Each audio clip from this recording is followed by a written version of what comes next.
As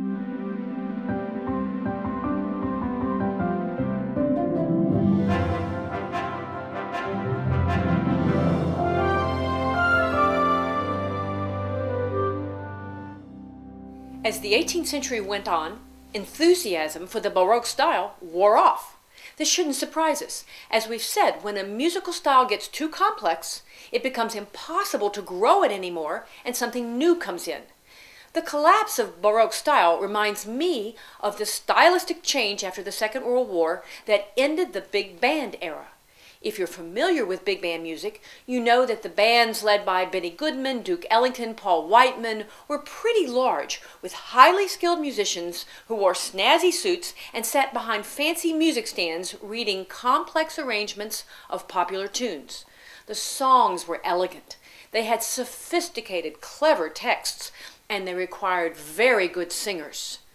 But by the early 1950s, all this sophistication went boom! Out of style. And what took its place? Music made up of 3 chords that could be played by schoolboys. Rockabilly and the beginnings of rock and roll. And whatever else you can say about it, the new music was the opposite of those hits from the big band era. And that's what happened when Baroque style lost its dominant position. Music went from highly complex and dense to much simpler, almost transparent. It certainly wasn't music for untrained musicians, but it did dispense with many of the complex aspects of Baroque music. Why? Look, everything possible with Baroque counterpoint had been tried. Everything that you could imagine about Baroque harmonies had already been sounded. Every realization of basso continuo had been used. Every suitable classical myth or event from ancient history had been set into an opera seria. The Baroque style had nowhere left to grow. The new style started in regional patches and then swept across Europe. They were light and lyrical styles. Musical lines were simple, clean, and symmetrical, featuring a balanced structure that you could actually see on the page. Rather than counterpoint, the new style music had a single melody, supported by simple harmonies. Whereas Baroque music had used complicated keys, the new music used simple keys with few sharps and flats. And rather than the rapid harmonic rhythm of Baroque music, the new music sometimes kept the same harmony going for several measures. To keep a harmony from getting boring, composers activated it by spreading the notes out into patterns we call Alberti bass, after a composer named Alberti. These figurations gave the music a lot of motion and energy, what we can call a fast surface rhythm. Composers took the basic chords and they injected a lot of energy into them by making them move into these rapid patterns. And that gave the entire piece a great deal of energy. So you could have this simple chord going to that chord. Not terribly exciting, but if you got it moving, you suddenly had a lot of surface rhythm, and you then had the entire piece energized. Not too exciting, more exciting.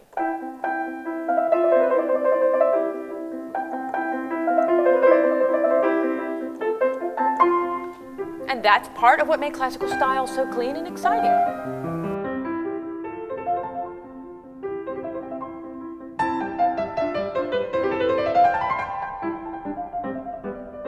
Now, take Symphony No. 40 by Mozart, and you have a very simple harmonic structure, G minor,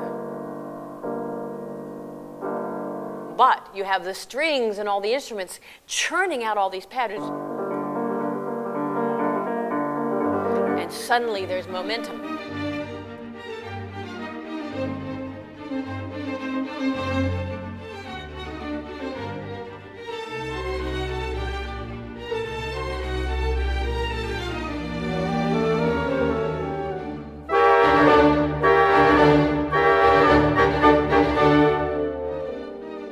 And most importantly, the new styles dropped the basso continuo and in fact moved away from the harpsichord altogether, preferring the modern sound of the forte piano.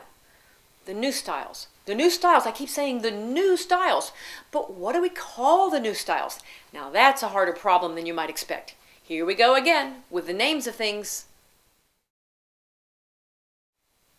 Traditional textbooks usually call music written after the Baroque in the second half of the 18th century classical. Classical. Here's problem number one with that term. When people on the street say classical music, they usually mean music performed by orchestras with conductors in front of them, or by pianists or violinists or opera singers. Something played in a concert hall, something old, something you have to take a lot of lessons to be able to do. Then there's the broad usage of classical to mean having lasting value, enduring, as in classics of literature or classic rock and roll. Neither of those meanings is descriptive of the new music that became popular after the Baroque era. Classical, as you might guess, has roots in Latin. It comes from classicus, which refers to first or upper class. And while it can be used as a musical term, it works much better to describe art and architecture starting in the second half of the 18th century. Classical, or neoclassical, refers to the rebirth of styles from classical antiquity, something like a second Renaissance. But this was a Renaissance of Greek and Roman ideas dropped into a modern 18th century Europe, a world characterized by scientific achievements, modern social and economic systems, and an impressive set of absolute monarchs like Frederick the Great of Prussia, Catherine the Great of Russia, Joseph II of Austria, and the great-great-grandson of French King Louis XIV, Louis XVI, who ended up with his head cut off, but that's for later. Let's talk about the 18th century. The world of the 18th century seemed stable and orderly. Many educated people believed that if they could just organize all knowledge, they could solve the world's problems. These people, of course, didn't know that the French Revolution was right around the corner.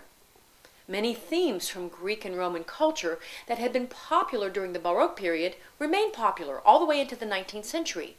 You find them in operas, in court poetry, and especially in paintings. And those paintings would grow to enormous size, bigger than life. People who could afford to would adorn their gardens with Greek statuary, preferably real ones. Tsarina Catherine the Great of Russia sent her representatives to buy up every art treasure from antiquity and ancient Egypt as fast as they could, and believe me, she was a wealthy monarch. You can see these treasures today at the Hermitage Museum in St. Petersburg, Russia.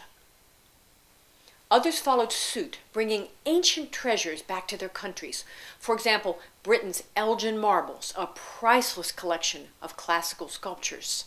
This passion for buying up ancient items explains why you have a huge Greek altar in the middle of Berlin today, housed in a massive museum called the Pergamon.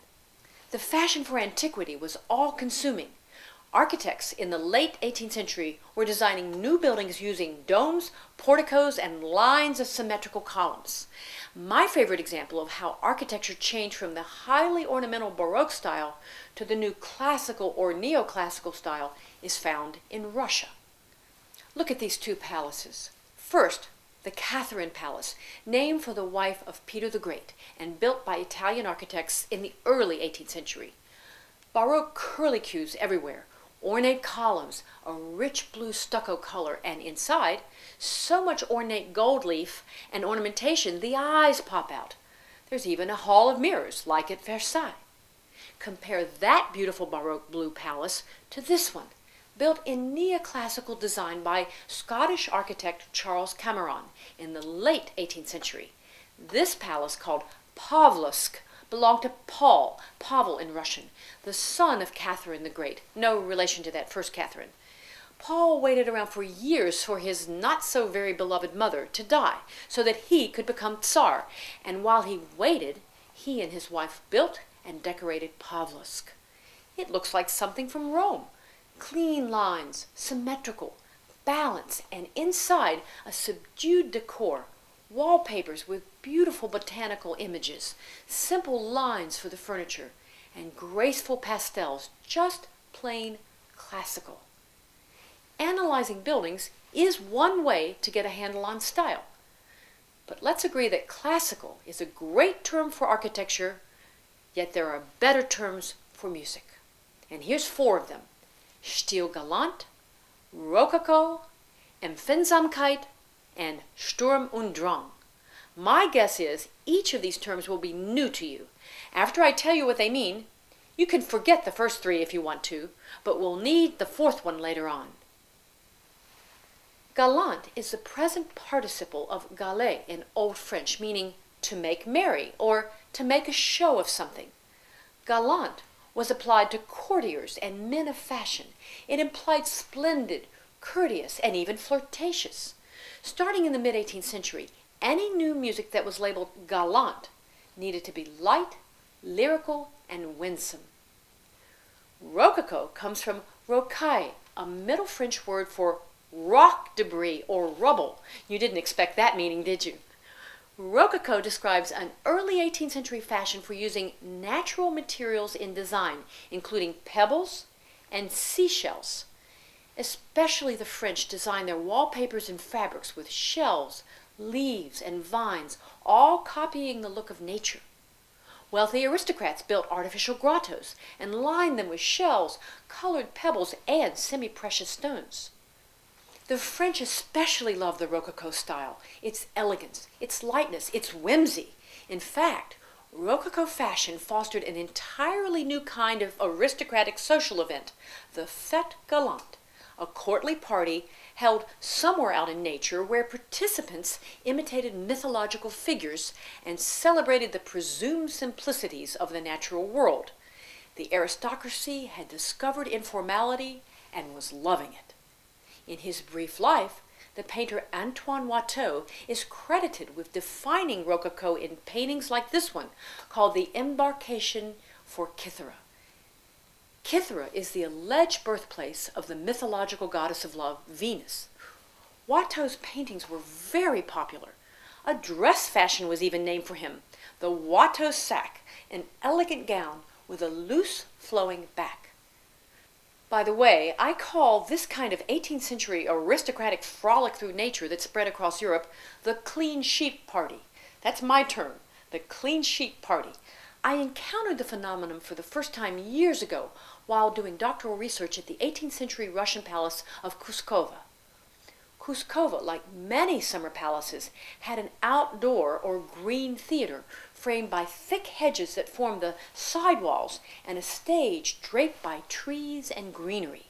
Nearby there was a barn where the royals could go down and frolic with the animals, the shampooed, combed, and perfumed animals.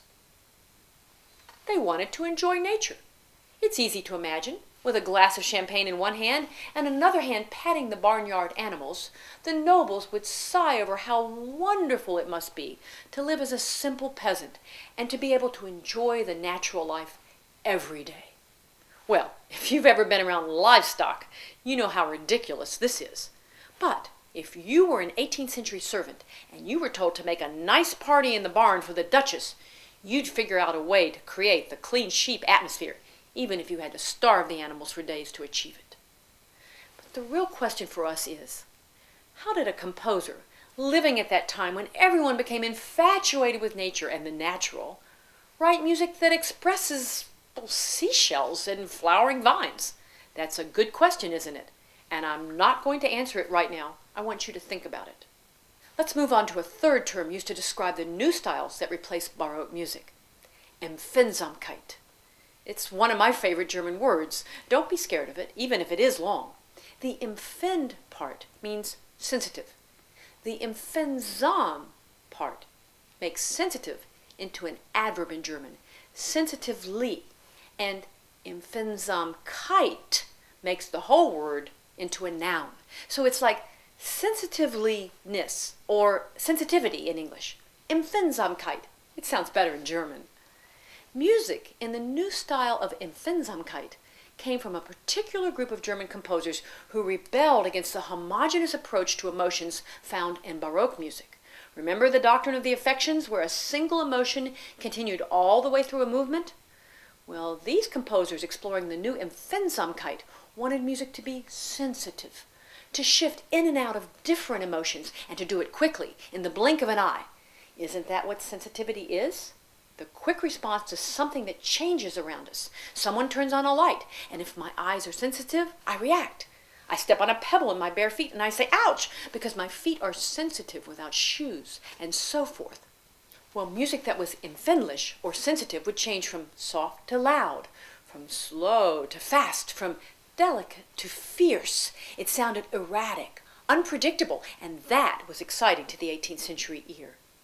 Take this piece by one of Empfindsamkeit's greatest masters, Carl Philipp Emanuel Bach. We call him CPE, the famous son of Johann Sebastian Bach.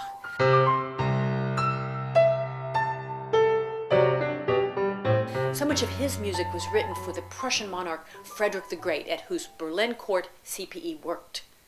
Most of CPE Bach's keyboard music was intended to be played not on an organ or on a harpsichord like his father's keyboard music, but either on the small keyboard we talked about called the clavichord, or on one of the new forte pianos. Only those two keyboard instruments were capable of making sensitive shifts of sound. You'll remember that the clavichord was a domestic instrument that many people could afford. It was small, it operated with the key activating a metal tangent that delicately struck or bowed the string. The fingers of the player controlled the delicate sound, and the note could be soft, slightly accented, and even have a vibration that we would call a tiny tremolo. All of this was deemed highly empfindsam, highly expressive or sensitive.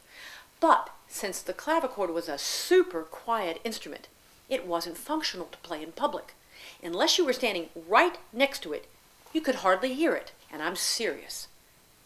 That's one reason why the new forte piano was such a smash hit. It had a good loud sound, but it was highly sensitive and responsive. Forte pianos had been invented at the end of the 17th century by several Italian instrument makers, but one in particular, Bartolomeo Cristofori, made the first working model, so he gets historical credit for the new instrument. It's kind of like Edison and the light bulb or Marconi and the radio. The guy who makes the first working model owns the invention forever. Let's take a look at a modern piano action so that we can get a better idea of how it all worked. This is actually a modern-day grand piano action. In fact, it's actually a Steinway grand piano action. When we think of the word action, what that refers to in a piano is really the mechanical aspects of the piano, of what makes the, from the time you depress a key on the piano to the mechanism that sends the hammer traveling up against the string. That is the action on a grand piano. And actually, if we look at the grand piano action, we look back in history, it really developed out of the harpsichord action. The harpsichord was an instrument that was much like a piano. Its limitation was that no matter how hard or soft you depress the key, you didn't have this ability to develop a dynamic range. Whereas we think of other instruments, horns, we think of instruments, the voice has this ability to play with a great deal of dynamic range, and yet the harpsichord didn't have that. So that was really the genesis of what drove the piano action. And the first piano action was actually called a piano forte, piano for soft, forte for loud. So the first piano action was a piano forte. Now this is a modern day action.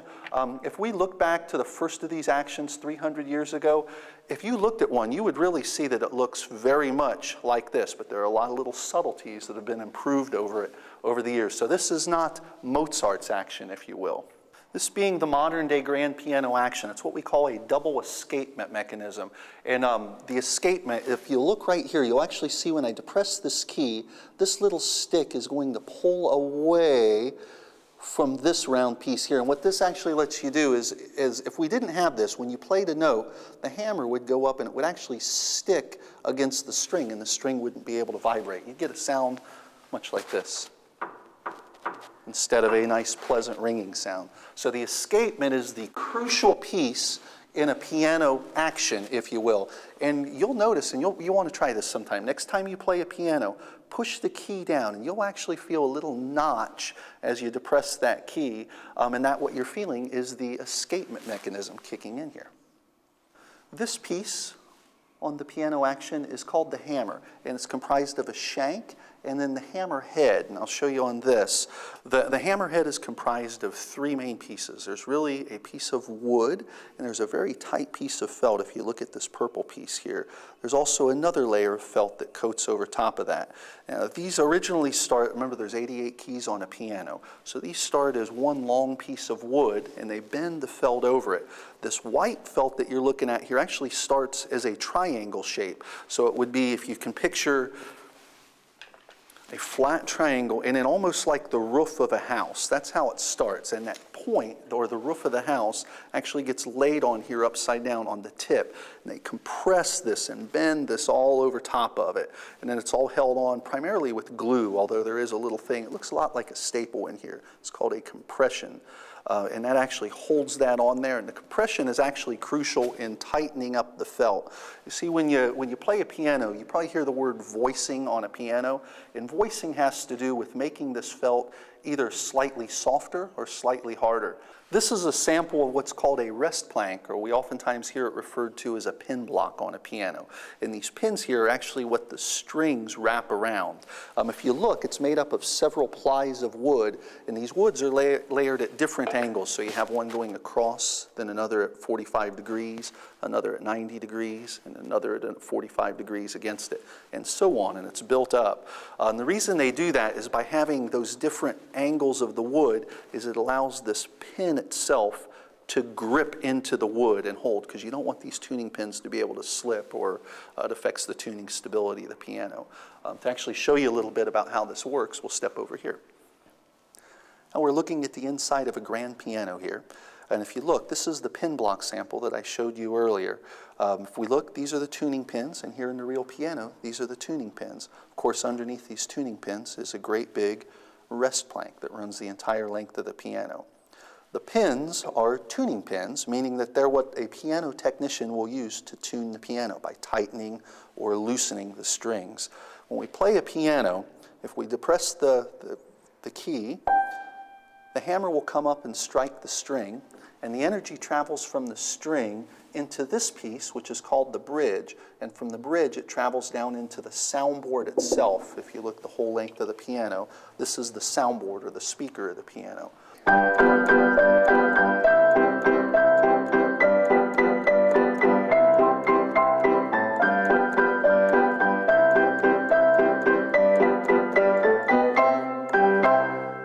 piano certainly works, doesn't it? It's fun. Mozart's pianos, though, would not have had this kind of sound and this kind of power, is that right? That's correct. In the modern day grand piano, because we can make the plates out of steel instead of wood that they made them out of in Mozart's days, we can put the strings themselves under much more tension. In fact, in this piano, this is a Model D Steinway Concert Grand. There's over 45,000 pounds of pressure.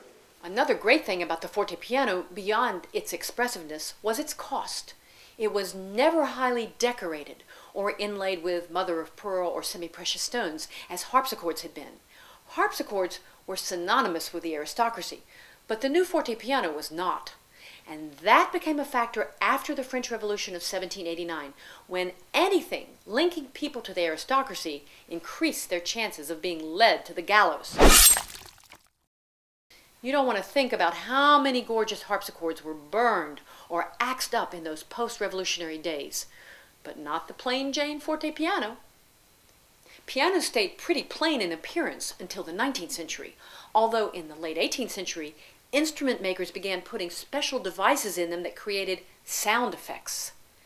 19th century piano builders added decoration, and they even changed the angle of the mechanics, causing the strings to run up at a 90-degree angle, or, as we say, upright, so as to fit the instruments into smaller parlors in the city apartments. So if you've ever heard someone describe the piano in a great aunt's parlor as an upright, that's what is meant.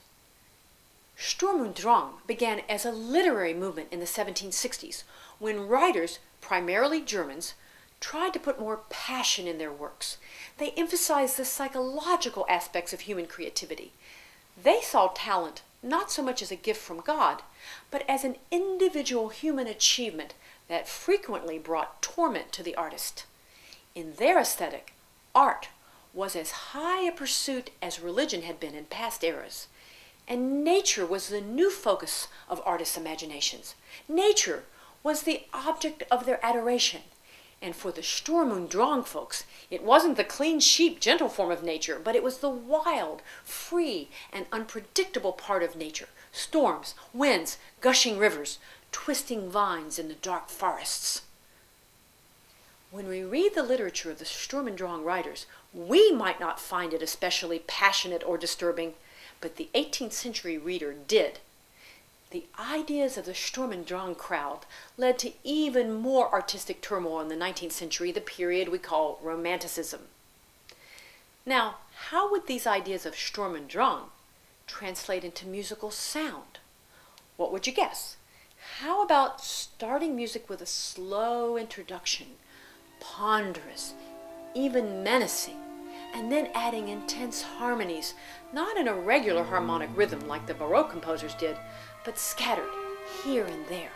And much like in Finsamkeit, how about writing a lot of sudden changes, suggesting uncontrollable passion?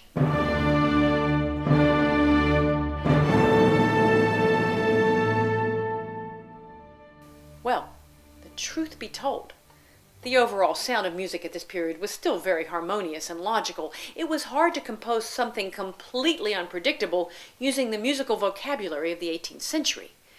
That kind of music would have to wait until the 19th century when passions and innovation got the upper hand and overrode the rational.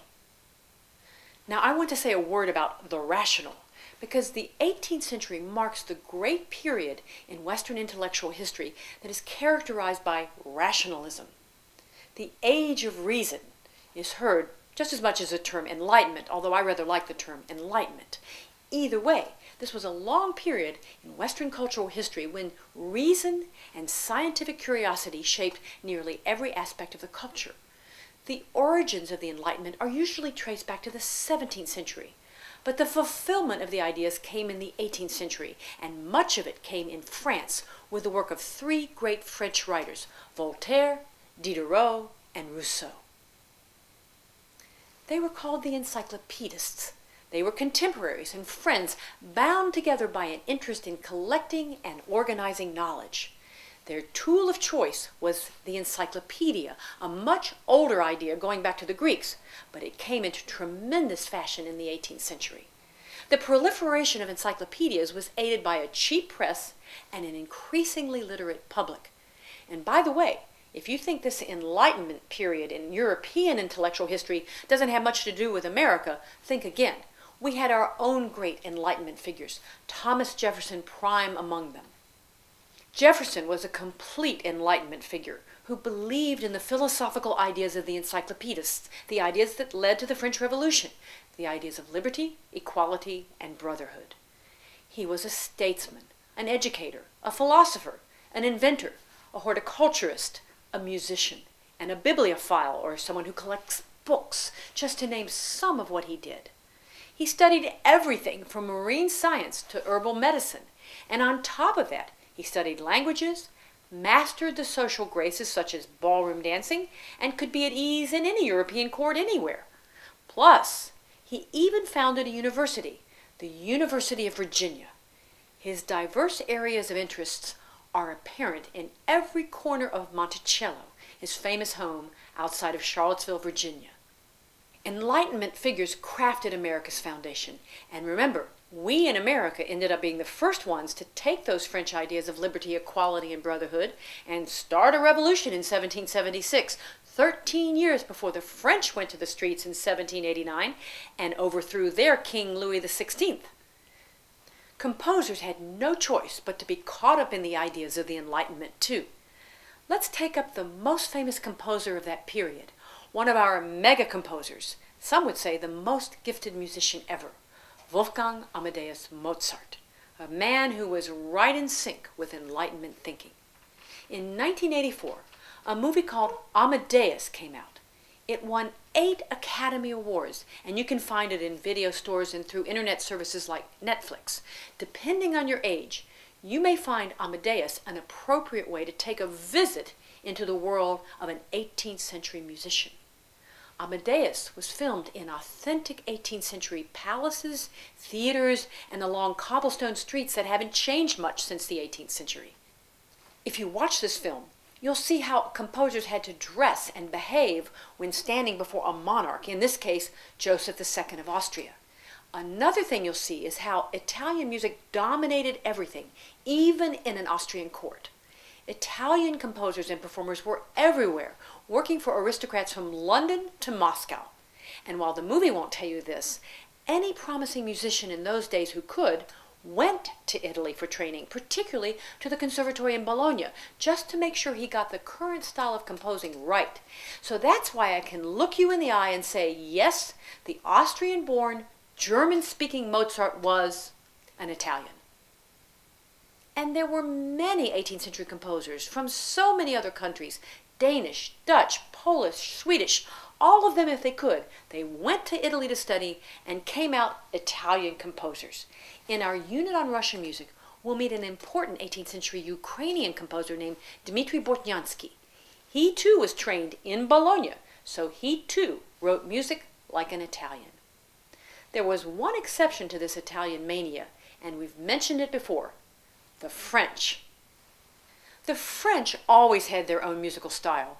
If you remember from our chapter on Louis XIV and Versailles, the French were fashion creators, not fashion imitators. Now, they might borrow the technology, but thereafter, the resulting products were purely French. But let's go back to thinking about this situation where composers across Europe and even in the Americas were writing in the Italian style.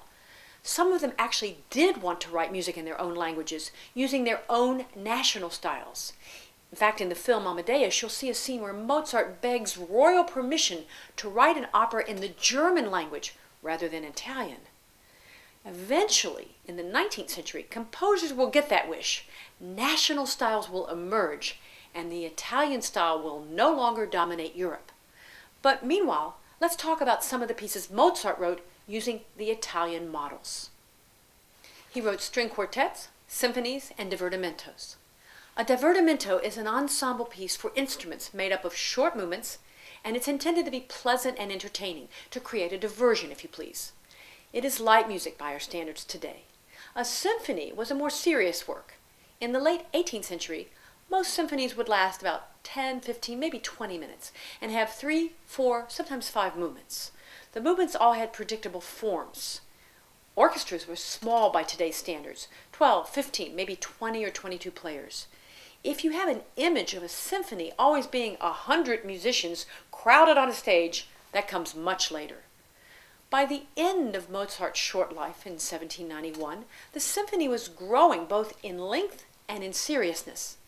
In your listening set, you have the first movement of his next to last symphony, identified by a number we call a Köchel number, named after Ludwig Köchel, who organized Mozart's music long after Mozart's death. Symphony number 40, Köchel 550, opens in the somewhat brooding key of G minor, with a short melody phrase that's filled with nervous energy. It was an edgy, modern work. After it was finished, Mozart went back and added in 2 clarinets to the score, the recently invented instrument whose sound Mozart couldn't get enough of. Mozart had had a friendship with a virtuoso Viennese clarinetist named Anton Stadler. Months before Mozart died, he wrote a glorious clarinet concerto for Stadler that is still a big hit in the clarinet world. Mozart also wrote a lot of piano concertos because, after all, forte pianos were just about the most interesting instrument around. Remember, we introduced the term concerto in the 3rd unit. It's an instrumental piece for soloists and ensemble.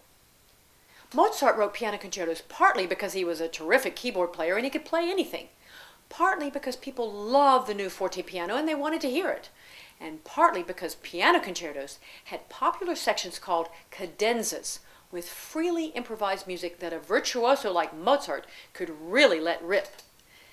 Actually, if you've ever been to a jazz concert, you've probably seen how a player will sometimes stand up and play a free passage, showing off virtuosity, that ability to play a lot of difficult fast notes.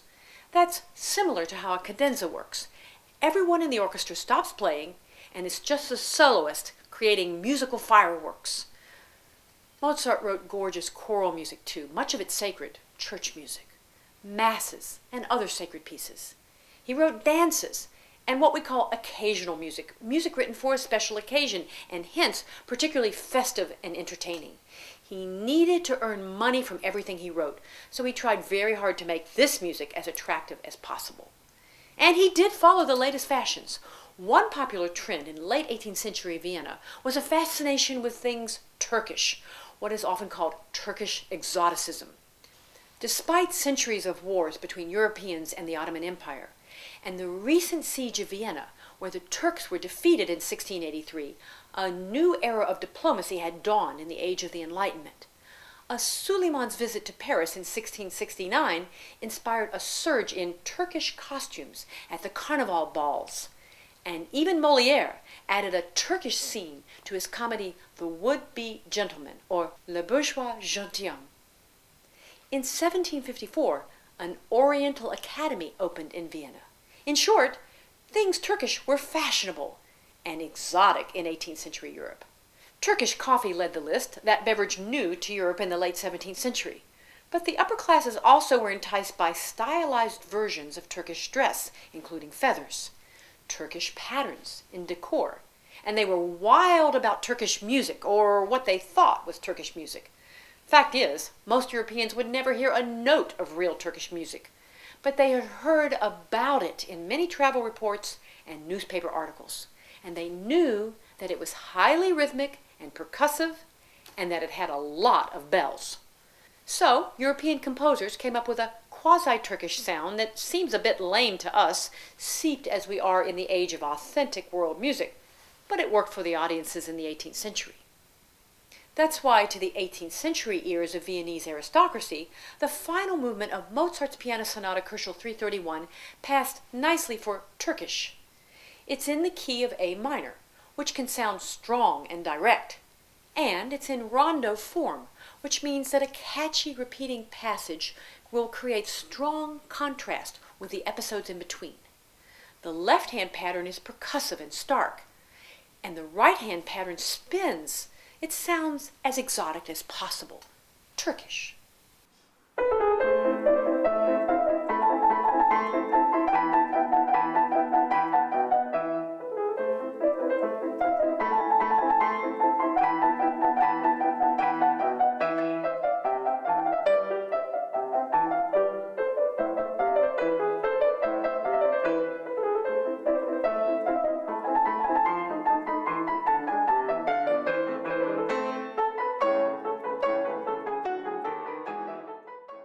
But while Mozart knew how to take advantage of the trends around him, like Turkish exoticism, his deeper musical ideas were far more advanced than any trend could be.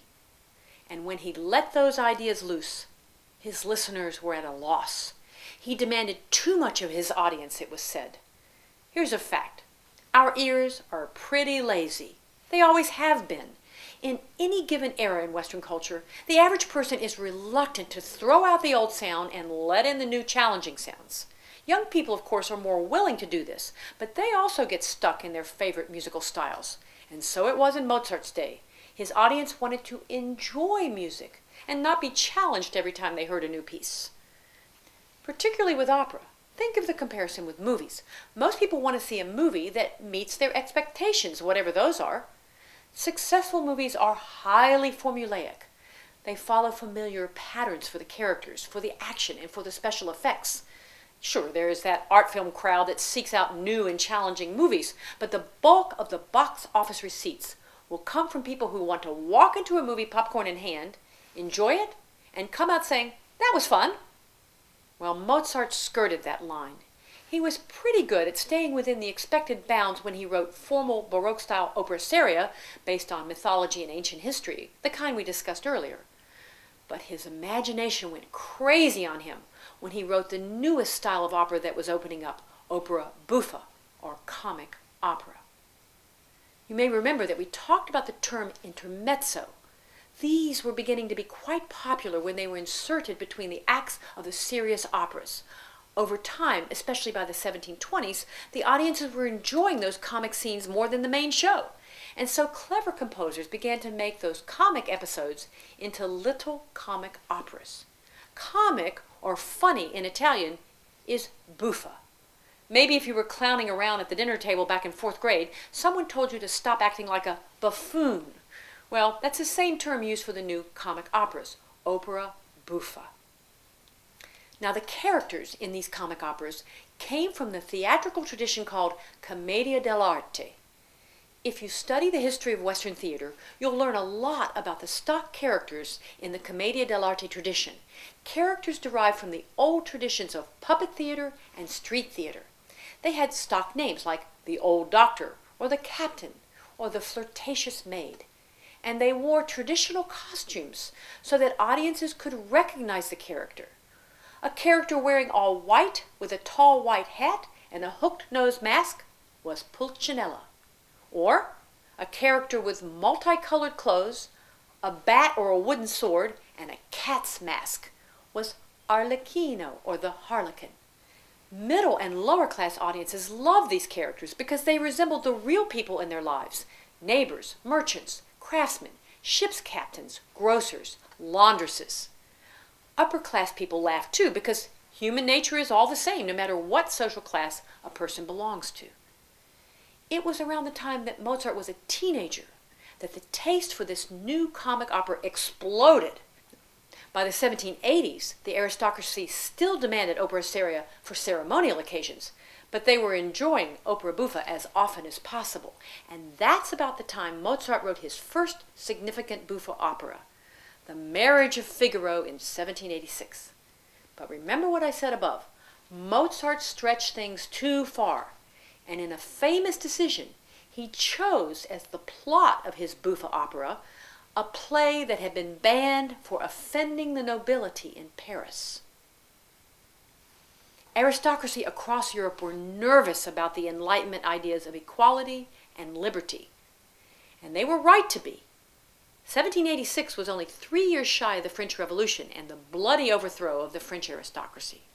But in the mid-1780s, the banning of plays and books seemed sufficient to control these dangerous ideas, and that included a trilogy of dangerous plays by a writer named Pierre Beaumarchais, including The Marriage of Figaro.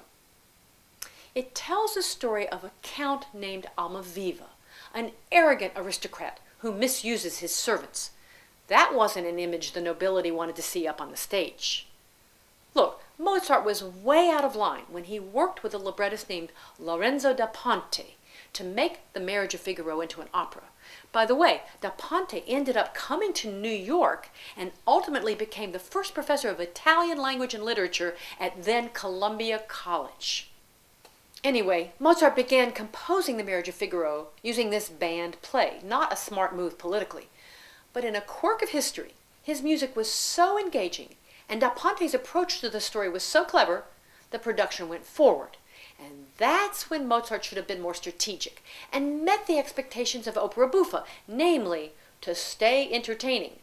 But he drew the opera out to 4 long acts, and he wrote some long, demanding musical numbers, especially towards the end of the opera. Well, everyone knows you should pack the end of a show with a lot of bang, not reflective and almost celestial music. The opera failed. Mozart kept writing operas, some seria, some buffa. The next year, in 1787, he and da Ponte really went off the deep end with the seriously naughty story of Don Juan, which became the opera Don Giovanni. Today, we view Don Giovanni as one of the most fantastic musical dramas ever written.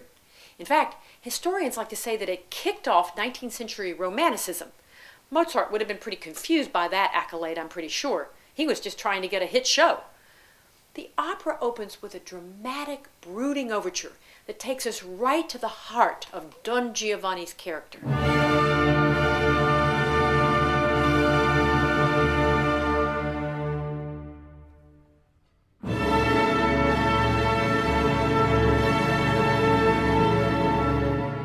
This guy is not just insensitive, he's a completely immoral man who has a long history of deceiving women and who knows how many other crimes. In the opening scene, he duels with a commandant, the father of one of the ladies he's misused. The father is killed. Don Giovanni has no regrets. In fact, he's probably never had a regret in his life. Later, he visits a cemetery where a stone monument has been placed over the grave of his latest victim. He mocks the commandant when suddenly the statue speaks to him. Giovanni handles his surprise with a little fear, but mostly humor, and he invites the statue to dinner.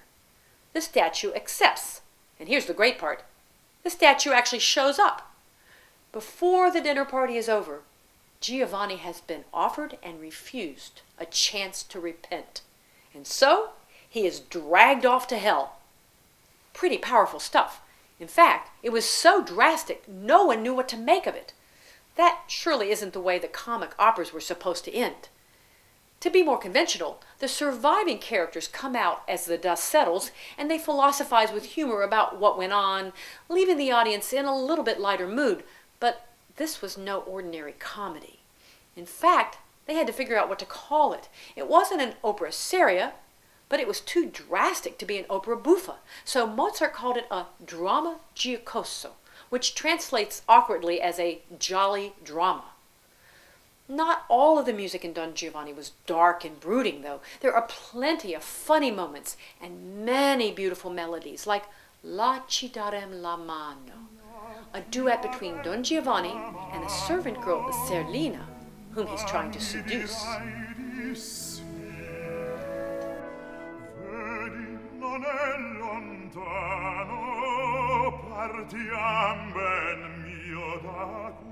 Don Giovanni confused the few audiences who saw it. It failed at the box office, we might say, except in a single city that seemed to grasp Mozart's message, the fabulous city of Prague. Prague had a sophisticated population that loved new music. Mozart had success with a new symphony, number 38, which had its premiere in Prague that same year, and today it boasts the nickname the Prague Symphony. Also today, Mozart's music is a big part of tourism in Prague. Look, people tend to know two things about Mozart. They know he was an amazing child prodigy whose parents dragged him around Europe as a whiz-kid performer along with his talented sister Nannerl, and they know that he died young and poor. Both are true. In an era when this child prodigy business was just getting a big start, little Wolfgang was at the top of the charts. He stunned royalty with his virtuosity and brilliant musical mind.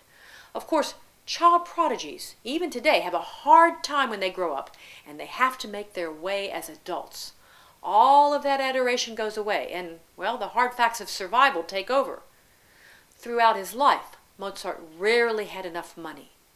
The influential people at court didn't want pieces that were so groundbreaking. His court behavior was not polished. He wasn't dutiful. In short, he didn't play the game well, but he continued on his path, composing pieces at the end of his life that to this day astonish us. 3 in particular: his final symphony, nicknamed the Jupiter Symphony, a big requiem or funeral mass that he didn't live to complete, which delved deeper into the emotions than anything similar ever had attempted to do, and he wrote a very famous Singspiel, or spoken dialogue opera called The Magic Flute, with catchy songs and an underlying layer of symbolism for a local theater using a wacky text by a friend named Schikaneder. On the surface, The Magic Flute is just another play with attractive songs, written right at a time when such Singspiel with magic themes were becoming popular. It has a comic book hero and heroine, plus a villain, Zarasto, who becomes a good guy, and a dazzling queen of the night who turns out to be the villain. But because Mozart died so tragically young at that point, and because the Magic Flute is arguably laced with symbolic meaning, people revere it as a parable of art and life. Plus, it shows how Mozart was moving towards writing for the marketplace, people who would buy tickets and who would have brought him far more success than the approval of aristocrats who never quite caught up with what he was doing. And that brings us back to our earlier issue of patronage. Here's the thing. By 1800, the entire nature of music patronage was changing. Yes, there were still monarchs, theater directors, and church officials commissioning music, but a new middle-class audience was starting to flex its muscle. These people were willing and able to pay for performances, and that fact alone will change many things. Mozart, however, didn't live to see the new era. He didn't live out the natural curve of his creative life.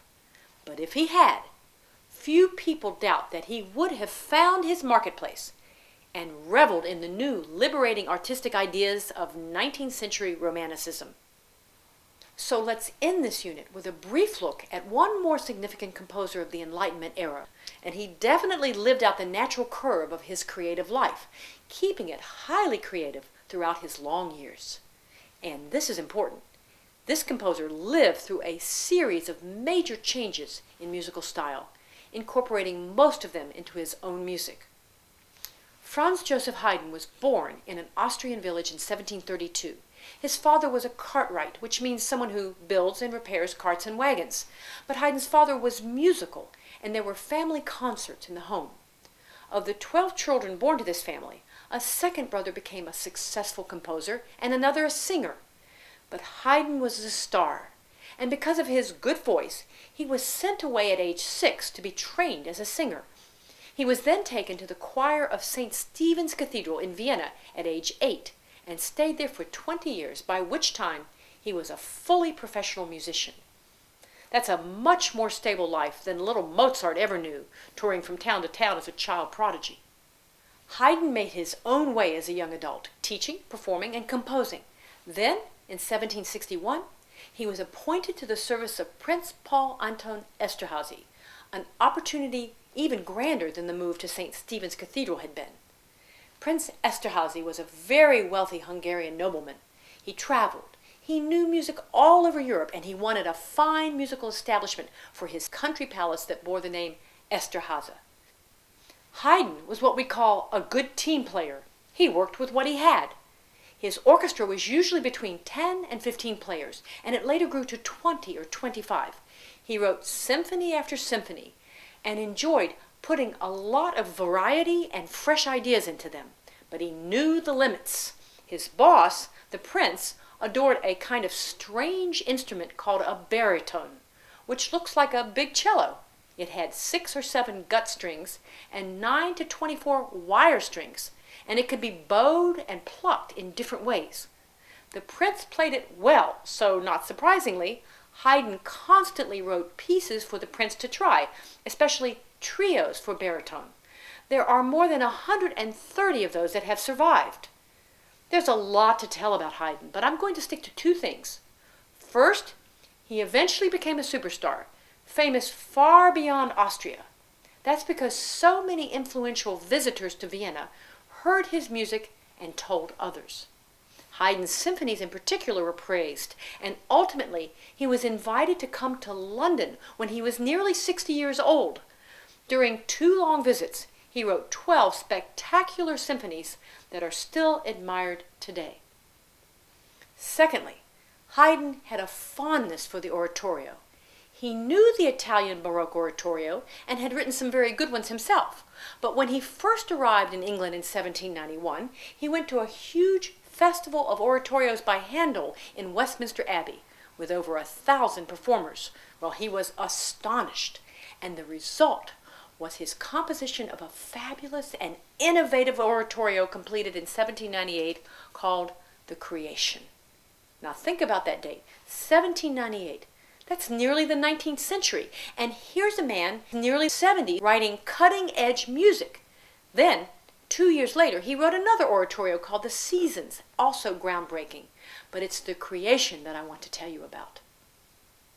When I first went to graduate school at the University of North Carolina, Chapel Hill, I knew a lot of piano music, but I hadn't been to that many orchestra or choral concerts, so I had discovery after discovery awaiting me.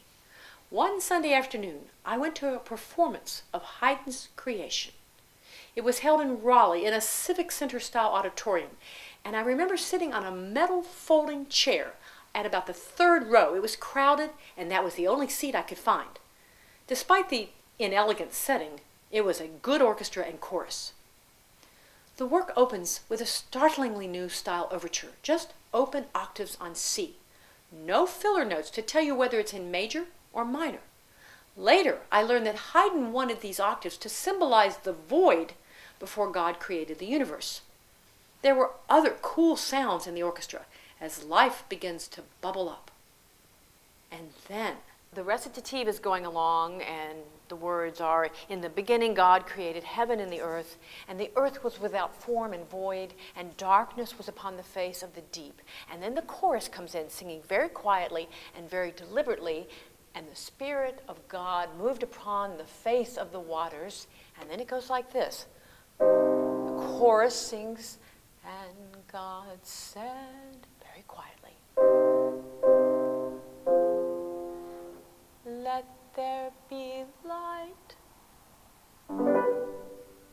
And there was light.